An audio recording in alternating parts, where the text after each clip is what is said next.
PM Modi अभी America से भारत नहीं लौटे, लेकिन वॉशिंगटन से निकले उनके पैगाम ने इस्लामाबाद में धुआं उखाड़ रखा है। बिल्कुल, उन्होंने कहा कि ये जो भी इल्जामात हैं और ये भी जिस तरह की वेपनरी ट्रांसफर का ये सारा मुआहदा हुआ है, इसके ऊपर हमें बिल्कुल इतराजात हैं।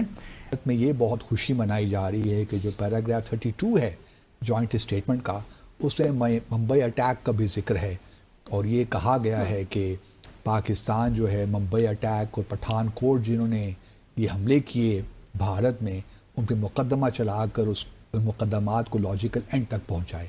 सरहद के उस पार की आज कुछ बात करनी है, क्योंकि हम पाकिस्तान और दीगर ममालिक के ताल्लुकात की बात करते हैं। ये जो पड़ोसी हैं, पड़ोसियों का सबसे बड़ी जो बात नरेंद्र मोदी ने वहाँ पे की है, उन्होंने फिर सरहद पार दहशतगर्दी का रेफरेंस दिया है और उन्होंने कहा है कि हम सरहद पार यानी पाकिस्तान की तरफ उनका इशारा है कि उस पर मिलकर काम करेंगे।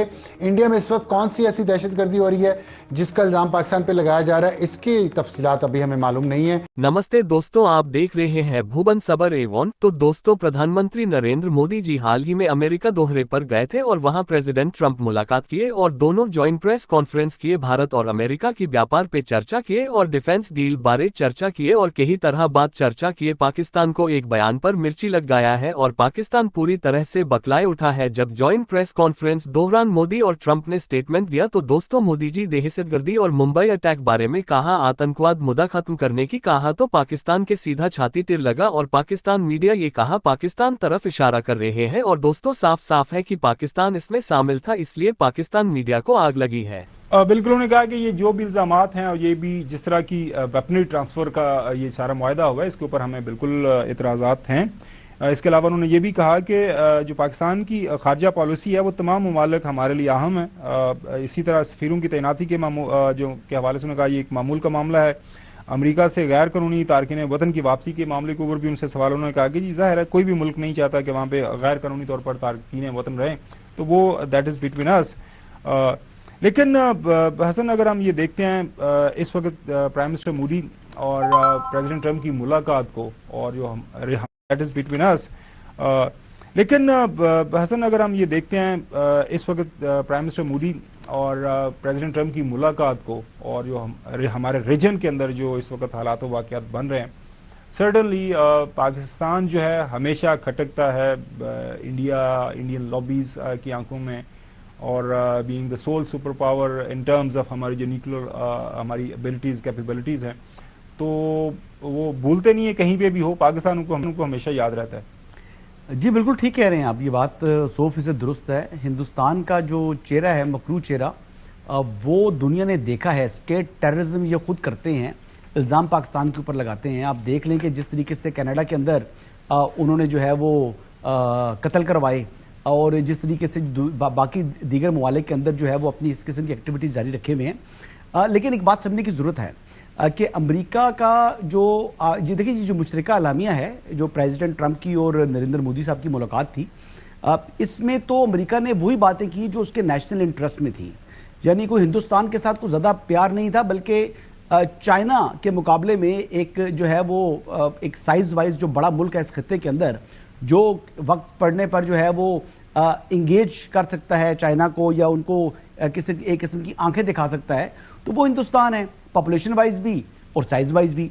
लेकिन क्या वो चाइना का मुकाबला कर सकता है, ये इसका सवाल ही पैदा नहीं होता, क्योंकि चाइना बहुत एडवांस हो चुका है। तो ये F-35 दिए, जो अरबों डॉलर के जो फौजी सामान देंगे, तो वो अपनी सेल्स भी की, यानी अपना जो सामान है वो भी उनको दिया और वो भी यानी जो रेट है मार्केट रेट उसी के ऊपर ही दी जाएगी। इवन के इसके अलावा जो बात उनकी की कि उन्होंने कहा जी कि जो हमारी जो प्रोडक्ट जाती हैं हिंदुस्तान में उसके ऊपर 80% ड्यूटी है और हमारे पास जब आती हैं हिंदुस्तानी प्रोडक्ट्स तो हम 20% ड्यूटी चार्ज करते हैं, तो फिर इसको भी कॉर्पोरेट रेट जो है वो बराबर होना चाहिए। तो अब इस किस्म की बातें जो जितनी भी हैं, मतलब ओवरऑल सारी चीज़ें देख लें तो प्रेसिडेंट ट्रंप ने अपने मुल्क के मुफाद को जो है वो तरजीह दी है बिल्कुल, और हिंदुस्तान को वो इस्तेमाल करना चाहते हैं। लेकिन ये जितना सामान हिंदुस्तान को मिलेगा तो इसने कभी चाइना की तरफ तो मुंह भी नहीं करना, हिंदुस्तान ने चाइना की तरफ तो मुंह भी नहीं करना। ये अगर उन्होंने कभी इस्तेमाल किया तो खुदा ना खास्ता वो पाकिस्तान के लिए होगा, तो इसलिए पाकिस्तान के लिए भी ये चीज़ अलार्मिंग है।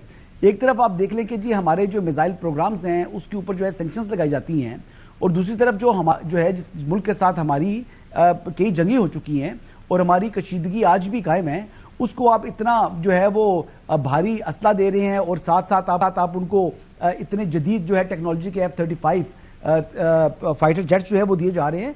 तो पाकिस्तान की तशवीश जो है वो दुरुस्त है और इस हवाले से पाकिस्तान को और बाकी दीगर ममालिक को भी जो है ना वो आवाज़ उठानी चाहिए जो खित्ते के अंदर मौजूद हैं।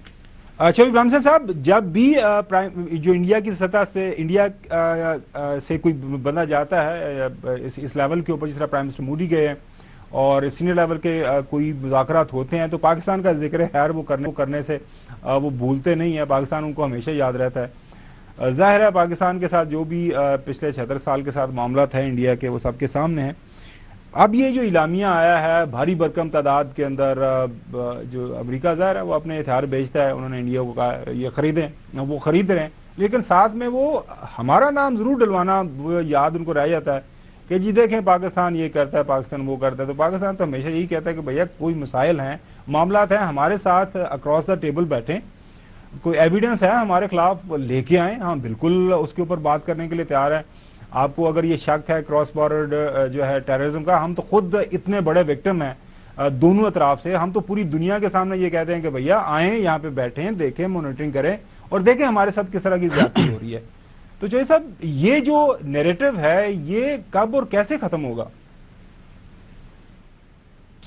ये नैरेटिव तब इंडियन वज़ीर-ए-आज़म नरेंद्र मोदी और अमेरिकी सदर डोनाल्ड ट्रंप की जो मुलाकात हुई है वाशिंगटन में, पहले उन सरबराहान ममलकत में से हैं दुनिया भर से जो ट्रंप से मुलाकात करने पहुँचे हैं। इससे आपको अंदाज़ा हो जाना चाहिए कि अमेरिका और भारत अपने मुस्तकबिल के जो मामलात हैं, उनके दरमियान जो ताल्लुकात हैं और इंडो पैसिफिक रीजन में जो सियासत होने जा रही है उसको किस तनाजुर में देखते हैं, कितनी अहमियत है दोनों ममालिक के लिए और उसमें पाकिस्तान के लिए क्या कंसर्न्स हैं। और उसमें सबसे बड़ी जो बात नरेंद्र मोदी ने वहाँ पे की है, उन्होंने फिर सरहद पार दहशत गर्दी का रेफरेंस दिया है और उन्होंने कहा है कि हम सरहद पार यानी पाकिस्तान की तरफ उनका इशारा है कि उस पर मिलकर काम करेंगे।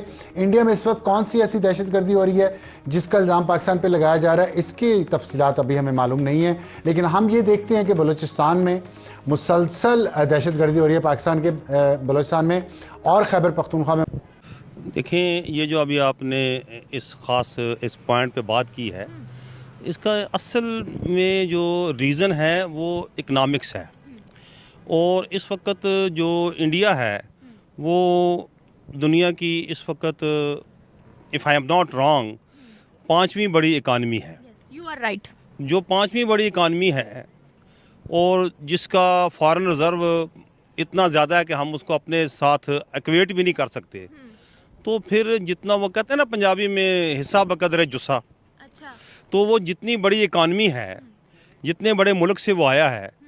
और देखें इस वक्त दुनिया जो है वो इकानमी के ऊपर चल रही है, बिल्कुल ऐसा ही है। सारी जो ट्रेड है वो इकानमी के ऊपर हो रही है। हाँ। और इंडिया और अमेरिका की जो इस वक्त बिज़नेस है, जो इंपोर्ट है, उसका नाम अमेरिका से जो चीज़ें जा रही हैं इंडिया से, और इंडिया जो चीज़ें एक्सपोर्ट कर रहा है, उसकी बेस पे वो जो मोदी साहब, वो जो प्रेसिडेंट ऑफ यूनाइटेड स्टेट्स हैं, उन्होंने उसको जेन में रख के उनकी कुर्सी को पीछे खींचा है। हाँ, और उनका झंडा भी लगाया वहाँ। झंडा भी लगाया हुआ था। वो इसलिए देखें, इसमें हमें किसी किस्म की वो जज्बाती बात नहीं करनी चाहिए।